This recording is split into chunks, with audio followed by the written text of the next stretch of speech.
Dios lo bendiga, muy buenos días, buenas tardes o buenas noches. Estamos terminando hoy es domingo.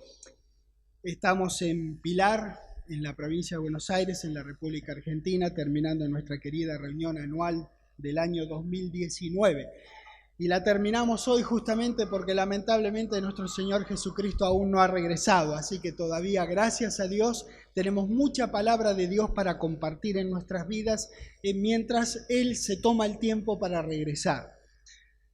Así que si son tan amables, pasen conmigo a Hechos capítulo 2. Vamos a ir terminando. No es que en realidad damos por terminado. Nosotros no terminamos este tema. Hay mucha tela para cortar en cualquier tema que nosotros estudiemos de la palabra de Dios. Pero estamos aprendiendo de nuestros hermanos del primer siglo cómo es que ellos se movían para tener el éxito de Dios en sus vidas y en las iglesias, en sus casas. Entonces estudiamos de la palabra para nosotros regresar ahora a nuestras casas e implementar estas verdades que hemos aprendido para poder tener ese éxito, que básicamente éxito conforme a la palabra de Dios es lo que hagas que lo glorifique a Dios y te bendiga a vos y a los que te rodeen. Porque no hay vez que lo glorifiques a Dios que la gente no sean bendecidas. Y si de verdad son bendecidas de acuerdo a la palabra de Dios es porque nuestro Dios está siendo glorificado y nuestro querido y valiente Señor Jesucristo es honrado con nuestras vidas, con nuestras conductas. En Hechos 2, versículo 44, vamos a ver que dice que todos los que habían creído estaban juntos y tenían en común todas las cosas. Y vendían sus propiedades, dice el 45, y sus bienes, y lo repartían a todos según la necesidad de cada uno. Vamos a encarar hoy el estudio que llamamos estaban juntos en el aspecto monetario. Estas expresiones, estaban juntos y tenían común en todas las cosas, forman el hilo de la unidad perfecta con este contexto. Vean, en Hechos 1.4, ahí nomás en el barrio, Hechos 1.4, que dice, y estando juntos, les mandó que no se fueran de Jerusalén, etcétera, etcétera, estando juntos. Hechos 2, regresen por favor, ahí nomás en la otra página, Hechos 2, en el versículo 1 que dice, y cuando llegó el día de Pentecostés, estaban todos unánimes juntos. ¿Ven lo que le digo, lo que les decía? Que es el hilo rector de este entonces, que está registrado en estos versículos, el hilo rector es que estaban juntos. Ese es el hilo rector. Singular, porque es el nuestro también, estaban juntos. A veces uno no está junto físicamente, pero está junto en la intención, en el deseo, en el fervor de mover la palabra de Dios, en ese amor que tenemos por Dios, en ese ímpetu que nosotros tenemos y la vehemencia que ponemos en tener una conducta que lo glorifique a Dios, de tener un andar en santidad, un andar santificado, al menos lo más que podamos. Yo sé que fallaremos, no hay problema, pero que eso no sea razón para impedirnos hacer el intento, andar con un andar que lo glorifique a Dios, que Dios diga, bueno, gracias a Dios, qué bien que este entendió, qué bien que esta entendió, qué bueno, aunque sea algunos segundos por bimestre. Lo que sea, pero la intención honesta de nuestro corazón es servirle a Él, sirviendo a las personas que Dios tanto ha demostrado amar. En el versículo 46 ahí del 2 dice, perseverando unánimes. En el 4, miren, ya es un poquitito más lejos, en el capítulo 4, en el versículo 32 dice, y la multitud de los que habían creído eran de un corazón y un alma. Imagínense, esto físicamente no sería posible. Tiene que ser en la intención, tiene que ser en la firmeza de sus almas dirigidas a servirlo a Dios. Eran de un solo corazón y un alma, y ninguno decía ser suyo propio nada de lo que poseía, sino que tenían en común, tenían todas las cosas en común. Bueno, vaya la diferencia. Eso es lo que dice la palabra de Dios. Y bueno, existe un error de concepto que es común e indeseable con respecto a este registro. Algunos piensan que esto se trata de una especie de comunismo divino del primer siglo. Pero aquí no había entre los creyentes ninguna imposición gubernamental para compartir sus cosas con los demás. No había ninguna exigencia de arriba hacia abajo forzando a las personas en vivir en situación comunitaria sin darle importancia a sus preferencias y sus voluntades. Muy en cambio, había un obvio afecto cristiano entre ellos de manera voluntaria, sin compulsión, puro amor de Dios evidenciado entre los creyentes. El propósito de tener todas las cosas en común, sin perder la propiedad de las cosas, es mucho más noble que una pretendida estabilidad política o económica o una falaz igualdad social. El compartir de estos creyentes no estaba basado en producir igualdad o equidad económica, sino en asegurarse de que en la comunidad cristiana ellos tuvieran en todas las cosas todo lo suficiente y pudieran abundar para toda buena obra. Y así poder enfocarse en proclamar el Evangelio del reino de Dios y el nombre de nuestro Señor Jesucristo. Hechos capítulo 5, por favor. Ustedes saben que hay comentaristas que dicen que del lenguaje utilizado en esta sección no se puede inferir que la gente literalmente vendiera todas sus posesiones. En todo caso, podría ser que harían disponible lo que estuviera más allá de su estricta necesidad, para entregar una parte a quienes sí lo necesitaban, quizás para sobrevivir. Esta manera de dar ocurrió durante un periodo de tiempo, y siempre estuvo coordinado y servido por los apóstoles. Cada uno de los creyentes seguía siendo dueño de sus posesiones y bienes y las vendían si querían. Un ejemplo muy claro es justamente el que se da con Ananías y Zafira, un registro que está bien detallado en este libro, que debieran adquirir. Está bien detallado lo que pasó con Ananías y Zafira y con la honestidad con lo que hay que tener con las ofrendas. En Hechos 5, ahí donde estamos, por favor vayan conmigo al versículo 3, que dice, y dijo Pedro, Ananías, ¿por qué llenó Satanás tu corazón para que mintieses al Espíritu Santo y sustrajeses del precio de la heredad? Y en el 4 habla de lo que estamos hablando en este momento, que cada cual era dueño. Dice el 4, reteniéndola, ¿no se te quedaba a ti? Y vendida, ¿no estaba en tu poder? Él no tenía ninguna obligación de dar, ni una parte ni todo. Por eso les invito a que lo lean bien, a que lo estudien. No lo lean, perdón. No quiero que lean los libros, quiero que los estudien. Son libros de estudio, no de lectura. De paso el avisito. Estudienlo aquí, van a ver, está muchísimo más aclarado que lo que yo puedo hacerlo en este momento. ¿Por qué pusiste? Entonces, el tema no era que él se había quedado con algún dinero. El tema es que había mentido, y eso es deshonestidad. Bueno, en este momento fue así como se resolvió la cosa. ¿A dónde voy? Que en realidad, si hubiese retenido una parte, hubiese retenido todo, era de él. Le dice Pedro, no había problema. El tema es que vos mentiste. ¿Lo ven? El problema no fue que él se quedó con parte. El problema fue que él mintió, porque una parte o todo era de él. Por eso nuestro dar no es compulsivo, es amoroso, porque es en alguna reciprocidad a lo que entendemos que Dios nos ha bendecido. Entonces, si vos de verdad decís, Dios me bendijo, bueno, la palabra dice cómo tenés que reconocerlo, no solamente diciéndole gracias. La palabra explica claramente cuál es nuestro agradecimiento en la acción, en nuestro dar. Entonces, Pedro les reclamó, sigo leyendo, no estaba en tu poder, ¿por qué pusiste esto en tu corazón? No has mentido a los hombres, sino a Dios.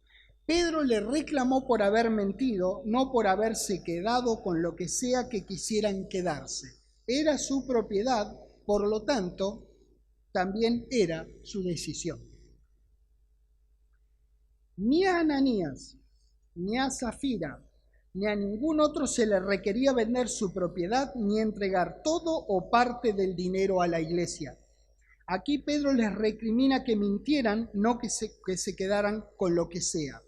Hay varios registros en Hechos que sustancian, refuerzan este concepto. Yo se los voy a decir y luego ustedes lo estudian en casa. Hay 2, 4, 7 registros que dicen la casa de. O sea, como decir, la casa propiedad de. Por ejemplo, cuando yo hablo de mi casa, digo, bueno, mi casa.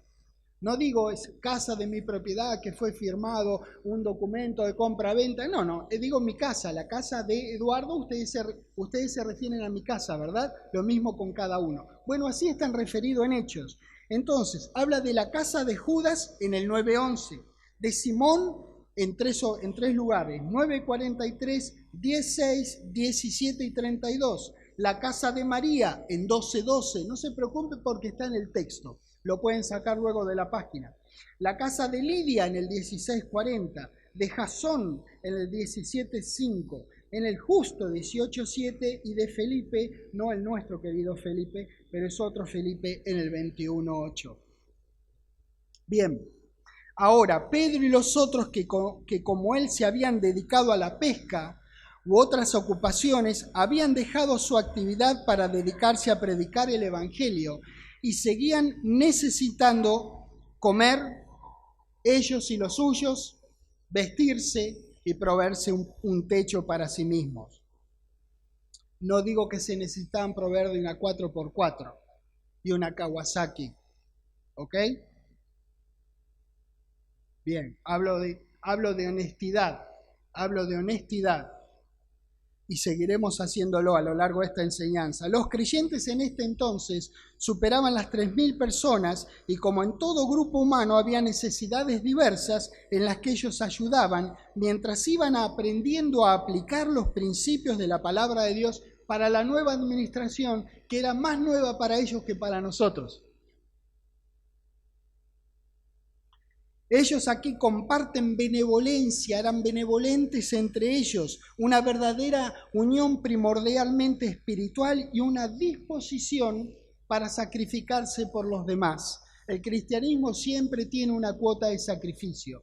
No significa que vas a sudar gotas de sangre, perdón a nuestro querido Señor que fue como gotas de sangre que el sudor transpiró, pero sí significa alguna cuota de sacrificio de nuestra parte, por supuesto que sí. Hay cosas que dejar para servir a nuestro Señor. Una de las cosas que nosotros dejamos cada día, cada vez que podemos y que nos damos cuenta es el mundo y sus cosas. Eso es un sacrificio para nosotros. Otras personas lo agarran al mundo y lo aprietan así fuerte. Y nosotros, en lugar de apretar así fuerte al mundo, nosotros estamos agarrados así fuertes, asidos de la palabra de vida.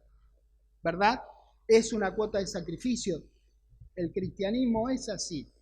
Hay cosas que dejar a las que renunciar. Romanos 10, por favor. Hechos, tengan en cuenta que es un libro de transición. Ellos estaban pasando de ofrendar animales, cereales, vino y aceite al templo para el sostén del sacerdocio a una nueva forma de administrar los recursos para el bien de la recientemente inaugurada Iglesia del Cuerpo de Cristo.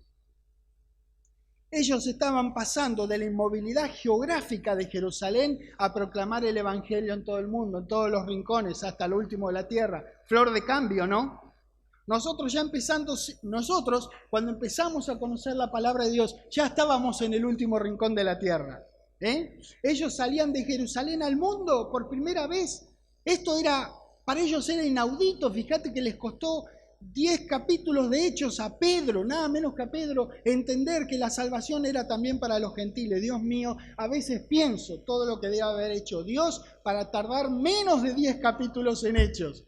Pero ahí estaba Pedro, viejo. Ahí estaba Pedro, qué grande. Entonces, estaban pasando de esa inmovilidad geográfica a predicar el Evangelio a toda criatura. Por lo tanto, necesariamente había cambiado el elemento o el bien de cambio que ofrendaban.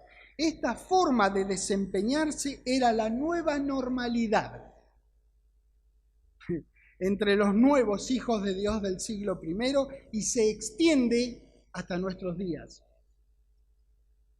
Ahora bien, no hace falta que vayan ahí a Romanos 19 en menos porque la mayoría lo conocemos de memoria y si no es un buen versículo para, si no recuerdan ningún versículo, este es un buen versículo para comenzar y recordar qué es lo que dice.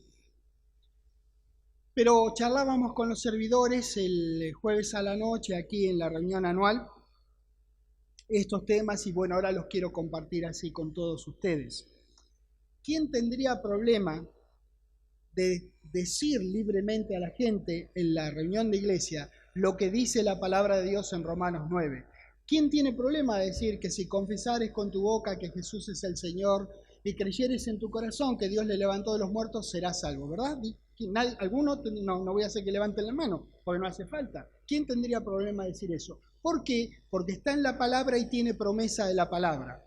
Si alguien hace eso, ¿qué le pasa a esa persona? Es salvo. Bueno, ¿quién tendría problema de decir que de tal manera amó Dios al mundo que entregó a su Hijo unigénito para que todo aquel que en él cree no se pierda, mas tenga vida eterna? ¿Alguien tendría problema? Difícilmente. ¿Por qué? Porque es una promesa de la palabra. ¿Es la palabra? Sí, es la palabra. ¿Algún problema con decirla? No, es la palabra. Lo único que tenés que hacer es decirla, no la tenés, y tenés que creerla si querés. Deseablemente quieras. Pero la decimos porque Dios es el que la respalda. Muy bien. ¿Quién tiene problema de decir, amado, yo deseo que tú seas prosperado en todas las cosas y que tengas salud así como tú prosperas? Nadie, ¿no? Bien. Entonces, ¿por qué tenemos problema en decir Malaquías 3:10? Traídos todos los diezmos al alfolí y haya alimento en mi casa. ¿Por qué tenemos problema de leer, por ejemplo, Filipenses 4:15 y decírselo abiertamente a las personas?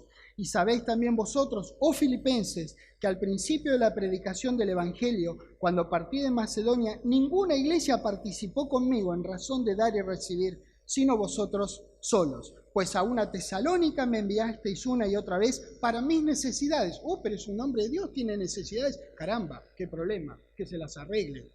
Él está para servirme a mí. Entonces, no es que busque dádivas, dice él, que es lo mismo que nosotros buscamos en nuestras iglesias, en las casas, cuando hacemos disponible que la gente ofrende. ¿Verdad? Nosotros, ¿me traes una alfobiblia, por favor? Entonces, nosotros hacemos disponible a la gente que ofrende en nuestras iglesias, en las casas. ¿Por qué? Porque es lo que dice la palabra de Dios. Porque nosotros no estamos buscando llenar esa cajita, sino que nosotros estamos buscando llenar los corazones, las almas de las personas. Nosotros buscamos fruto que abunde en nuestra cuenta, en la cuenta de las personas. Ahora les voy a mostrar un elemento que nosotros usamos, que es muy simpático. Es la idea de, muchísimas gracias Daniel, es la idea de una creyente, Angie, de acá, de la ciudad de San Fernando, no muy lejos de acá donde estamos nosotros. Esto que en apariencia es una Biblia, vean. Bueno, nosotros acá en la ciudad de Buenos Aires y en otros lugares, también en otras ciudades de la Argentina y también en el mundo también tenemos esto y la llaman ahí en Mendoza, la llaman Alfobiblia. Acá es donde nosotros hacemos disponible todas las veces que la gente viene, que el que quiera ofrendar lo haga, porque estamos buscando la vida de las personas, bendecir la vida. No es que buscamos la vida para meterla en un armario, en un closet, no, buscamos bendecir la vida de las personas. La palabra enseña estos principios y nosotros con toda naturalidad, así como decimos Romanos 10, también decimos Malaquías 3:10. Así que eso es. ¿De qué se trata esto? Hoy día es igual que en aquel entonces. Para ellos era normal hacerlo, debemos hacerlo normal nosotros. Estos versículos que registran el dar monetario son tan palabra de Dios como los otros que nosotros que recién leímos. Romanos 10, tercera de Juan y el otro que es Juan 3:16 que habíamos mencionado.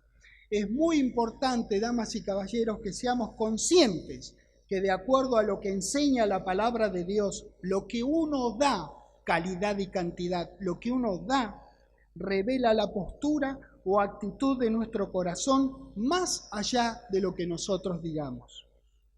Uno estudia la palabra de Dios para instruirse en el tema del dar y recibir. Le da un giro a su corazón orándole a Dios y da con alegría, voluntaria y generosamente. Hay una frase por ahí que dice que hay que dar hasta que duela. Lamento, eso no es de Dios, porque la palabra de Dios dice que Dios ama al dador que le duele el corazón, no al alegre. Así que hay uno de los dos que está equivocado. Yo prefiero seguirlo a Dios.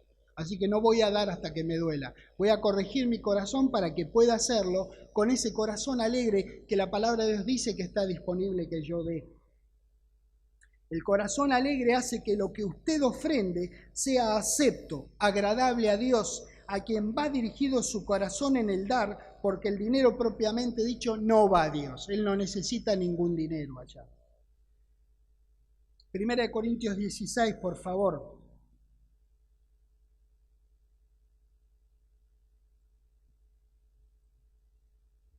Cuando uno lee el libro de Hechos, uno se da cuenta que en realidad son registros de lo que algunos registros de cosas, de algunas de las cosas que ellos vivieron. Entonces vos imagínatelo a Pedro, a Juan, no sé, a Prócoro, Nicanor, Gallo, pobre Gallo, como le dimos a Gallo este fin de semana. Entonces también los padres de Gallo ponerle ese nombre, ¿no?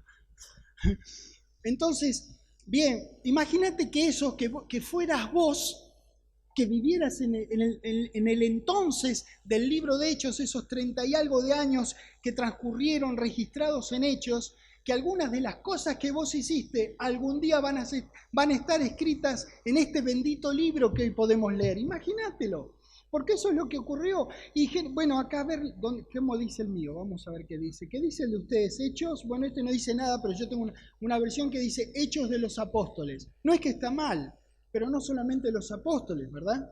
Está Ananías, bueno, me refería al Ananías que lo fue a buscar a Saulo y luego se transformó en Pablo. Este otro Ananías también está, por supuesto, con Zafira, su mujer. En fin, hay un montón de otros creyentes, además de los apóstoles, que tienen registradas sus vidas en el libro de Hechos. Es lindo saber estas cosas. Cuando uno ¿leyeron Hechos alguna vez? Léanlo, por favor. Es apasionante. Vos lo ves y vos decís, no puede ser. Viste, cuando los encarcelan, oran, salen. Es tremendo leer el libro de Hechos. Te digo una cosa, el día que Steven Spielberg se avive de que hay una Biblia, viejo, ¿sabés? Su vida va a cambiar. Otra que Steven Spielberg, Dios usó, no sé, perdonen que dije usó, Dios se aprovechó de la voluntad, no aprovechó mal, quiero decir, ¿no? Utilizó la buena voluntad de alrededor de 40 santos hombres de él para escribir su voluntad para que nosotros la leyéramos, y es apasionante. ¿Cuántas veces le pasó a ustedes que leyeron la misma cosa por 17ª vez, por 108 veces, y les sigue gustando como la primera, pero esta vez te entusiasmó más? Y vos decís, pero si esto ya lo conocía, ¿qué otra cosa en la vida produce ese entusiasmo? Nada, sino la palabra de Dios. ¡Qué grande! A ese Dios servimos. A Él se le ocurrió que vos supieras estas cosas. ¿Para qué? Para que las hagas. Si no, es meramente un conocimiento intelectual, y todo conocimiento comienza siendo intelectual, pero es para actuar. ¿De qué te sirve estudiar de médico si después no practicas la medicina? ¿De qué te sirve estudiar de ingeniero si después no ingenierías? ¿De qué te sirve estudiar derecho si después no derecheás? ¿Verdad? No, el propósito de la educación es la acción, el propósito de educarnos en esta preciosa palabra que le dedicamos tanto tiempo en nuestras vidas, que volcamos nuestra alma, nuestro corazón para estudiarla, para pensarla durante el día, buscamos ahí a ver a quién se la podemos compartir. El propósito es que la hagamos, no tan solo que la pensemos y que sepamos un montón de versículos y no andemos ni siquiera medio versículo. El propósito es la acción. En este libro maravilloso es como una ventana de las 7 epístolas. Uno puede ubicar, a ver, acá escribió Corintio, mirá, entonces fue de Acaya a Macedonia, mirá, pasó por Filipos, que es la parte sur de Macedonia, mirá, fue para acá, para allá. Uno puede pegar el pantallazo de las epístolas desde la ventana del libro de Hechos. Por eso nos movemos con toda tranquilidad, desde Hechos a cualquier epístola. Entonces, Corinto, a donde ahora nos vamos a meter, gracias a Dios por los corintios, porque ellos sí eran mala gente, no son como nosotros. Nosotros no hacemos nada de lo que hacían los corintios. Pecamos diferente, nada más. Y hasta por ahí nomás. Pero uno ve que aún lo que eran los corintios, vos decís, preguntate, si vos fueras Dios, y le diste ya una primera epístola, si siendo como eran los corintios, le dedicarías una segunda. Sin embargo, algo había en el corazón de Pablo inspirado por Dios para que él les dedicara una segunda. ¿Lo pensaron eso? ¡Qué grande! Yo a los corintios, para mí Corintios sería más la mitad de Judas, de la epístola de Judas. Es la más chiquita, ¿no? Es la más chiquita. Entonces, la mitad de Judas, para mí Corinto. Pero para Dios fueron 2 epístolas grandes, como 15, 16 capítulos cada una. Tremendo. En esa tremenda epístola, en la primera, en el capítulo 16 y en el versículo 7, dice, porque no quiero veros ahora de paso, pues espero estar con vosotros algún tiempo, si el Señor lo permite. Pablo no declaraba, Pablo no decretaba, Pablo hacía la voluntad de Dios, no es que decía, me voy a Corinto. Él decía, tengo ganas de verlos, le voy a preguntar a Dios, y si está bien con él, voy con ustedes. ¿Ven que dice acá? Si el Señor lo permite. Bueno, en este caso era el Señor Jesucristo. De todos modos, uno puede confundir a veces las responsabilidades y los trabajos de nuestro querido Dios o nuestro querido Señor Jesucristo. Lo que nosotros nunca confundimos es las identidades. En los trabajos uno puede confundirlos porque los dos están al unísono y nosotros también, ¿verdad? Bien, entonces acá decía, Señor lo permite, pero estaré en Éfeso hasta Pentecostés. Desde este lugar, Pablo les insta a los corintios a que ofrenden de manera regular cada domingo. Bueno, Malaquías estaba en el Antiguo Testamento, pero el que piensa esto sonó, porque ahora estamos en el Nuevo y estamos hablando de ofrendar, ¿verdad? En el mismo 1 Corintios 16, pero ahora vamos arriba, al versículo 1 donde dice, en cuanto a la ofrenda para los santos, haced vosotros también de la manera que ordené en las iglesias de Galacia. Cada primer día de la semana, cada uno de vosotros ponga aparte algo, según haya prosperado, guardándolo para que cuando yo llegue no se recojan entonces ofrendas. Está ordenándola. El apóstol ordena lo que la gente da de su propia voluntad. Cuando haya llegado a quienes hubiere designado por carta, a estos enviaré para que lleven vuestro donativo a Jerusalén, no al tuntún, no a la que te criaste, como sea que lo digan ustedes, es decir, sin organización. No, estaba bien organizado y lo organizaba un apóstol e iba a ordenar a algunos hombres para que lo tomaran de un lado y lo llevaran a otro. Y si fuere propio, que yo también vaya, irán conmigo. Así que no era un rejunte a la que te criaste.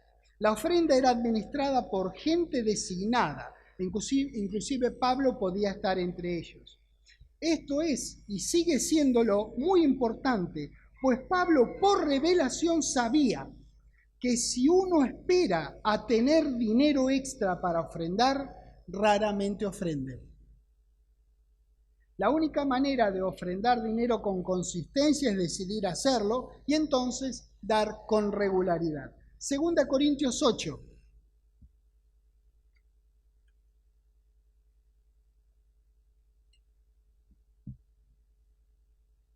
En el versículo 6 dice, de manera que exhortamos a Tito para que tal como comenzó antes, asimismo acabe también en vosotros esta obra de gracia. La obra de gracia era juntar la ofrenda. Y unos versículos después, en el 11, dice, ahora pues, llevad también a cabo el hacerlo, para que como estuvisteis prontos a querer, así también lo estéis en cumplir conforme a lo que tengáis. ¿Ves? ¿Quieren? Bueno, háganlo. ¿Quieren? Háganlo. Hechos 4. Hechos 4, versículo 35.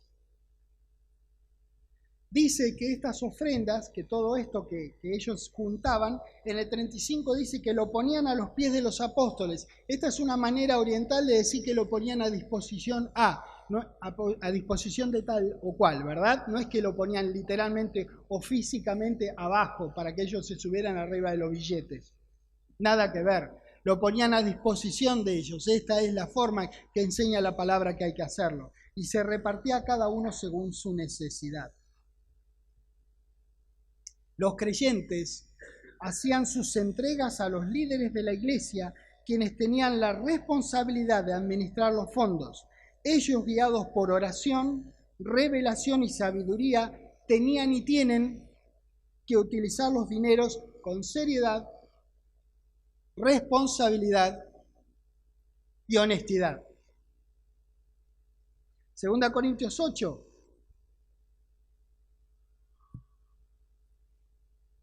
Versículo 16.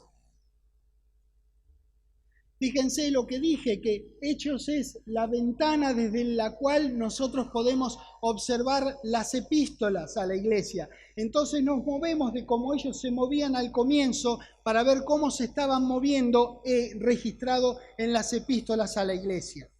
2 Corintios 8, en el versículo 16.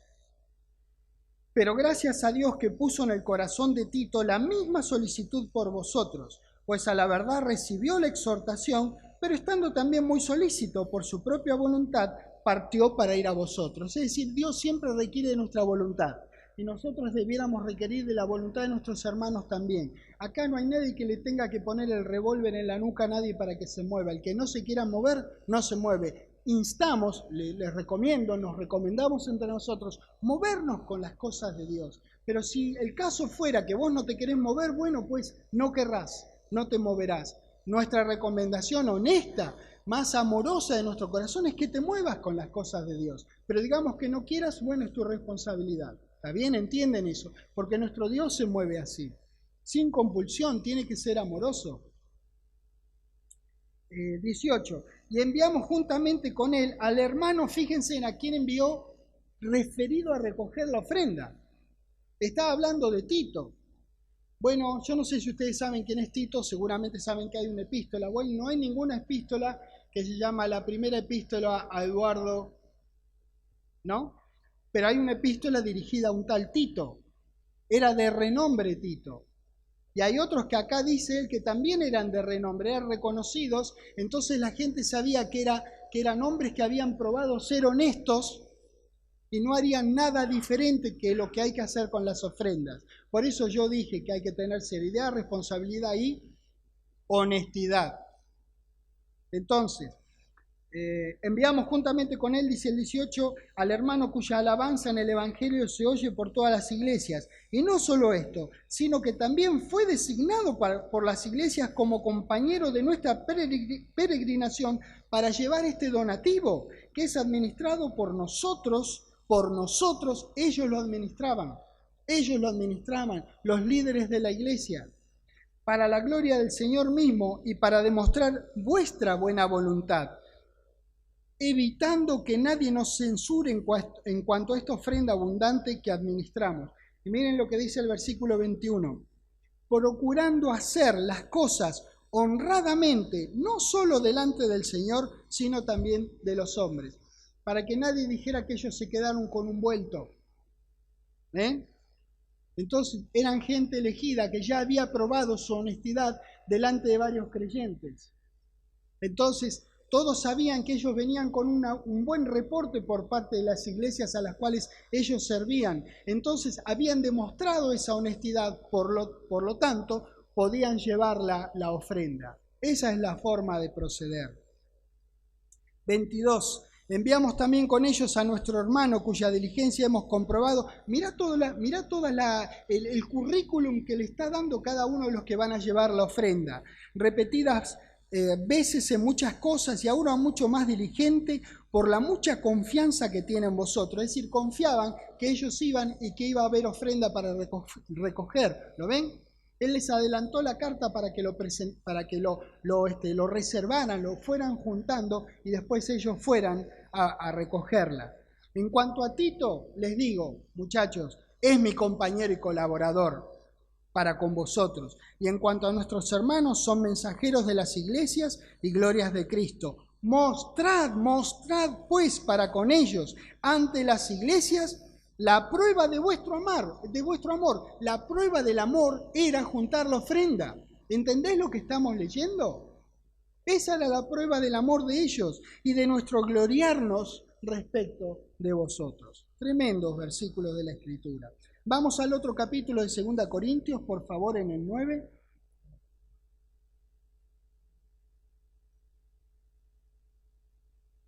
En el versículo 1 dice: cuanto a la administración para los santos, es por demás que yo os escriba, pues conozco vuestra buena voluntad, de la cual yo me glorío entre los de Macedonia, que acá ya está preparada desde el año pasado, y vuestro celo ha estimulado a la mayoría. 3. Pero he enviado a los hermanos para que nuestro gloriarnos de vosotros no sea vano en esta parte, para que, como lo he dicho, estéis preparados. Insiste. Y ojo, les está hablando a los corintios. ¿Se acuerdan quiénes eran los corintios, no? Les está diciendo que me glorío de ustedes. Yo sé que ustedes, pues, dale, adelante. Yo sé que ustedes le dieron a todo lo que se mueve. No hubo ningún drama. Ustedes hicieron cualquier cosa en las iglesias, en las casas. Pero adelante, muchachos. Preparen la ofrenda que yo voy a mandar. Gente de renombre, gente honrada, honesta, que va a ir a buscarlos. Prepárenla. Así la gente ve por qué yo me glorío de ustedes. Gloriarse de los corintios. Bueno, qué amoroso de parte de Pablo, por supuesto, amorosísimo de parte de Dios. Pablo había notado que el entusiasmo de los corintios fue inspirador. Hay mucho para aprender en estos relatos. Cuando nosotros damos, otros son inspirados y motivados a dar también. Somos todos parte los unos de los otros. Somos un cuerpo y lo que haga cada uno de nosotros afectará a los demás. Esta recolección de ofrendas era para ayudar a los creyentes de Jerusalén, pero no fue el único uso que le dieron los ministros encargados. También fue destinado en parte para quienes sirven al Evangelio. Permítanme que de tantos versículos le muestren 1 Corintios 9, uno de ellos. 1 Corintios 9, en el versículo 11, dice: si nosotros sembramos entre vosotros lo espiritual, ¿es gran cosa si segáremos de vosotros lo material? Es una interrogación retórica, no hace falta responderla, ¿verdad? Si no hubo problema, si no hay problema en que segaran lo espiritual, ¿no es cierto? Tampoco debiera haberlo en segar lo material. Filipenses 4. Filipenses 4.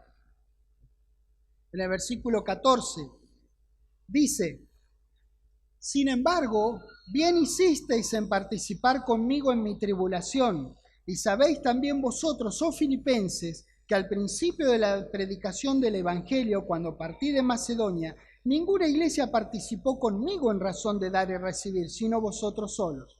El 18 dice: pero todo lo he recibido y tengo abundancia. Estoy lleno, habiendo recibido de Epafrodito. Eso tiene copyright de mi amigo acá abajo. Epafrodito. Habiendo recibido de Epafrodito lo que enviasteis, olor fragante, sacrificio acepto, agradable a Dios. 3 cosas que Dios dice acerca de la ofrenda. Dice: olor fragante, sacrificio acepto y agradable a Dios. Nuevo Testamento, damas y caballeros. No estamos en Malaquías por si alguno tenía una duda. Esto es Nuevo Testamento. 2 Corintios 9. Ahí estamos. Estábamos. 2 Corintios 9, por favor. También sirve para suplir las necesidades de la gente de Dios, lo que no significa mantener vagos. La palabra dice que el que no trabaja, que no come. Pero bueno, lo menciono así al pasar. 2 Corintios 9:12. Dice: porque la administración de este servicio no solamente suple lo que a los santos falta, sino que también abunda en muchas acciones de gracias a Dios. Cuando hay honestidad de la otra parte, el que recibe está muy agradecido. Hechos 11. Estamos haciendo un pantallazo, ¿eh? Es bueno que ustedes lean los contextos de cada versículo para luego enterarse bien la profundidad del versículo, que nosotros por tiempo solamente eso tenemos para tocar. Hechos 11, versículo 28. Y levantándose uno de ellos llamado Agabo, daba a entender por el Espíritu que vendría una gran hambre en toda la tierra habitada, la cual sucedió en tiempo de Claudio. Entonces los discípulos, cada uno conforme a lo que tenía, determinaron enviar socorro a los hermanos que habitaban en Judea, por lo cual, 30, lo cual en efecto hicieron al tuntún, a la que te criaste, no, a los ancianos, por manos, miren de quién, de Bernabé y de Saulo. ¿Ven? No lo maneja cualquiera. 2 Corintios 8.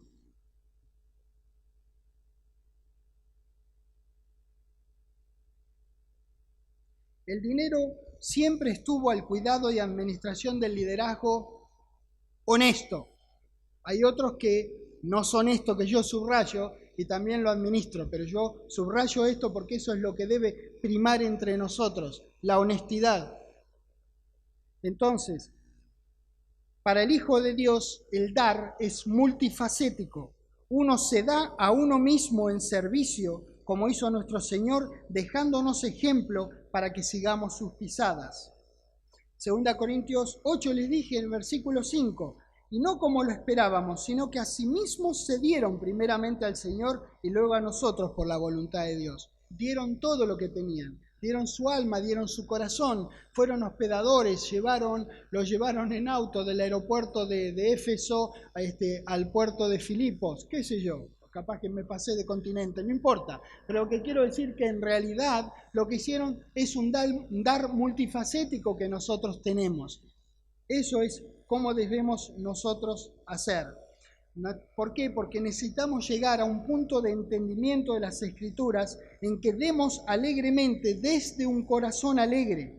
Cuando uno se encuentre en esta situación de crecimiento espiritual y se dedique al Señor, dará dinero como una parte del dar de sus recursos, talentos, tiempo y energía. Sin embargo, la palabra dice en 2 Corintios 8:8, no hablo como quien manda, sino para poner a prueba por medio de la diligencia de otros también la sinceridad del amor nuestro. Versículo 24, mostrad pues para con ellos ante las iglesias la prueba de vuestro amor y de nuestro gloriarnos respecto de vosotros. Fíjense que en el 8 habla de la sinceridad del amor y en el 24 habla de que muestren la prueba de su amor. Dar proviene de un corazón guardado en la palabra, no proviene de tener dinero extra. Los macedonios fueron inspirados por el dar de los corintios y no porque los corintios tuvieran más que los macedonios. Recuerden siempre la viuda, ¿se acuerdan la viuda que dejó una blanca? Una blanca era un dinero, era un valor totalmente despreciable para la época. Como nosotros hoy tendremos cada cual en su país valores que son despreciables, como para ofrendar. Pero para la mujer era todo lo que tenía. Fíjense, yo no sé quién fue la viuda porque no dice, pero me encantaría conocerla para abrazarla. Ya capaz que no es viuda para aquel entonces. Capaz que enganchó a alguien. Pero bueno, lo que yo quiero decir, en cualquier caso, es un gran ejemplo el de la viuda. Porque tiene que ver con lo que yo dije, que parte de ser cristiano implica una cuota de sacrificio de cada uno de nosotros. Esta señora dio todo lo que tenía, los otros daban un montón de plata. Comparado con esta pobre mujer, ellos daban más. Sin embargo, no, ellos no daban más. La mujer dio más que ellos. Entonces, damas y caballeros, no es con lo que tenés, sino con el corazón con el que lo das. Cuando entendés el principio viejo, siempre tenés un centavo partido al medio para hacer el principio, para ejercer el principio, para actuar el principio de dar y recibir. Porque es en la palabra. Si se cumple Romanos 19, cualquiera que creyó y confesó, hoy día tiene vida eterna y habla en lenguas y eso lo demuestra, ¿verdad? Bueno, cualquiera que agarre una blanca partida por la mitad y la eche en la alfobiblia, pues pasa lo mismo. Porque la misma palabra de Dios es tan palabra de Dios como la otra. Caramba, ¿cómo puede ser que podemos discriminar unos versículos que son más lindos que otros? Bueno, porque este me gusta más, este coincide conmigo. ¿Qué me importa si coincide conmigo? ¿Desde cuándo migo es más importante que Dios? ¿Verdad? ¿Cómo puedo comparar amigo con Dios? Caramba, eso es. 2 Corintios 8, estábamos ahí. Vamos al 2, por favor. Dice que en grande prueba de tribulación la abundancia de su gozo y su profunda pobreza abundaron en riquezas de su generosidad. Pues doy testimonio de que con agrado han dado conforme a sus fuerzas y aún más allá de sus fuerzas. Esa pequeña cuota de sacrificio, o a veces no es pequeña, sacrificio que todos nosotros como cristianos hacemos, pidiéndonos con mucho ruego, fíjate vos, dieron, habla de pobreza, dieron más allá de sus fuerzas, y en el 4 dice, pidiéndonos con muchos ruegos que les concediésemos el privilegio de participar en este servicio para los santos. Damas y caballeros, ellos dijeron, por favor, Pablo, ¿dónde está la Alfobiblia? Por favor, es un privilegio el dar, es un privilegio. Entonces, para Dios nuestro dar es importante y nos recompensa ricamente. Dar también hace gran diferencia para nosotros, pues sabremos en nuestro corazón que estamos aportando a la iglesia, acumulando tesoros no en la iglesia, sino en el cielo, y permitiéndole a Dios que nos bendiga ricamente. A la vez, hace una diferencia con la gente de la que uno es ejemplo de conducta cristiana. Dios puede multiplicar el poder de pequeñas ofrendas haciendo grandes cosas. Nunca desmerezca lo poco que pueda dar, porque no está desmerecida la ofrenda de la viuda.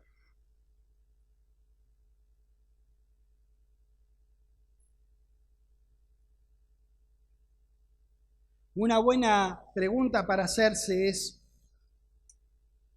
¿yo considero el dar monetario como un privilegio?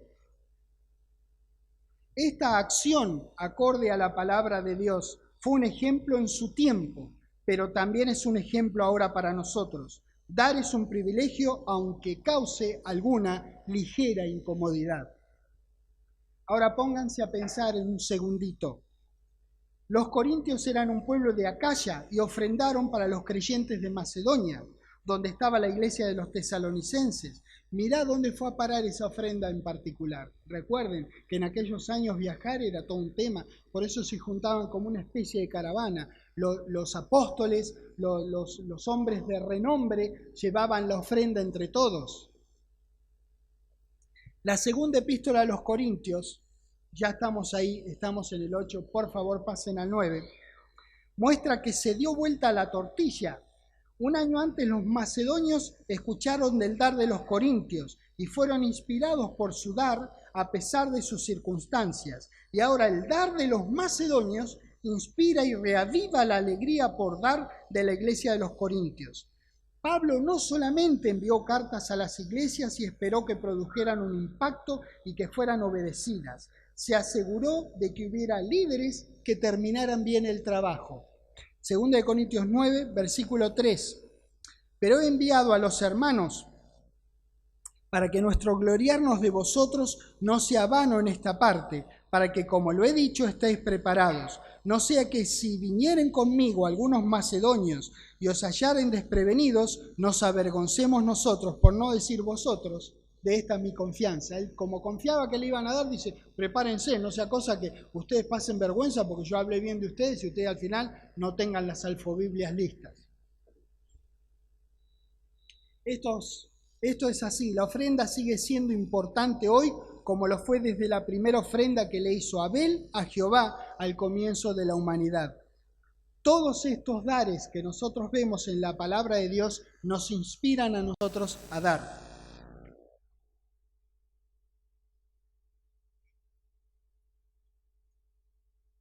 Hechos 2.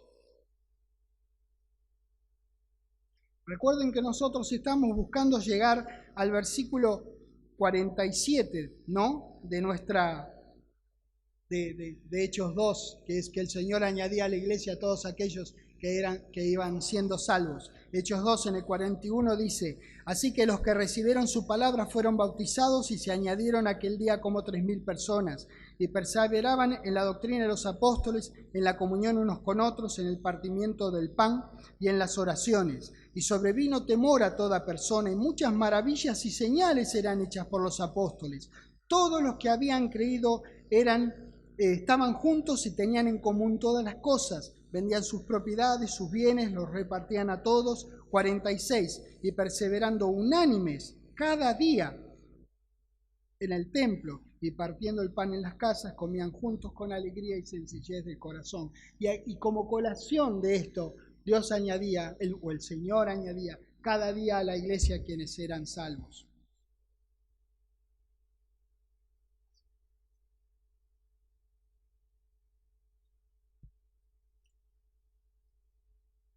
Entonces el 47 termina justamente como recién lo he mencionado. Al 47 queremos llegar, ese es el estándar que queremos que tengan nuestras iglesias en las casas, porque el Señor añadía cada día a la iglesia en su totalidad quienes eran salvos, pero el Señor añade a la iglesia en su totalidad, añadiendo a las iglesias en particular. ¿Lo ven?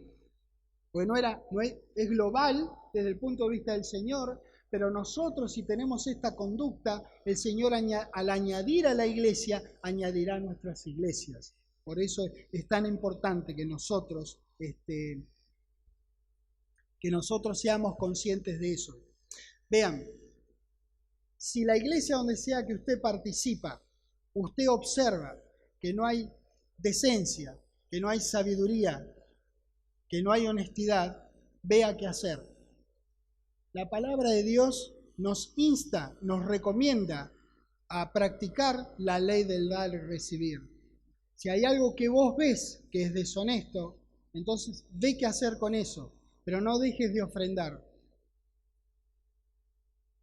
Porque no hay excusas para dejar de ofrendar. Si vos decís que Dios te ha bendecido, bueno, tenés que mostrarlo. Como vemos que lo hacían en la Biblia. Como vemos nosotros que dar era un privilegio para ellos, que es una acción de amor desde el punto de vista de Dios. Entonces, por favor, en 1 Corintios 3 dice, bueno, luego lo leemos, no importa cuánto nosotros hagamos, las personas son la ocupación de nuestro querido Dios. Él desea que todas las personas sean salvas. Por tanto, las personas son su trabajo y desvelo de manera continua. Los números no importan. Importa la palabra de Dios y su gente que nos añade para que cuidemos, llevemos a Él a través de nuestro Señor Jesucristo y alentemos a empeños cada vez más dignos para su gloria y nuestro perpetuo bien. En 1 Corintios capítulo 3, en el versículo 6 dice, yo planté, Apolos regó, pero el crecimiento, ¿quién lo da, damas y caballeros? Entonces, tranquilo, querido, plantá y regá. Tranquilo, querida, plantá y regá, porque el crecimiento, si vos plantás y regás, la palabra de Dios lo va a dar Dios.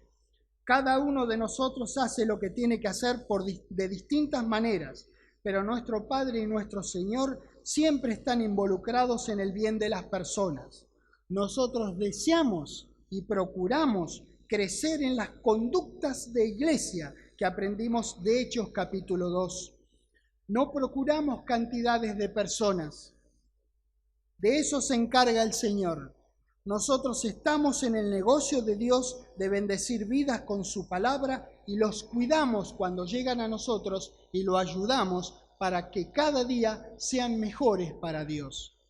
Los discípulos estaban haciendo todo bien, vivían en armonía, se cuidaban los unos a los otros, alababan a Dios en conjunto, practicaban el dar, pasaban mucho tiempo juntos, pero el Señor es quien añade. Siempre que hagamos lo que hemos aprendido en estos hermosos versículos de Hechos 2, Dios añadirá. Por eso no nos ocupamos de las cantidades, nos ocupamos de la doctrina, la comunión, la comida, la alabanza, la oración y la ofrenda.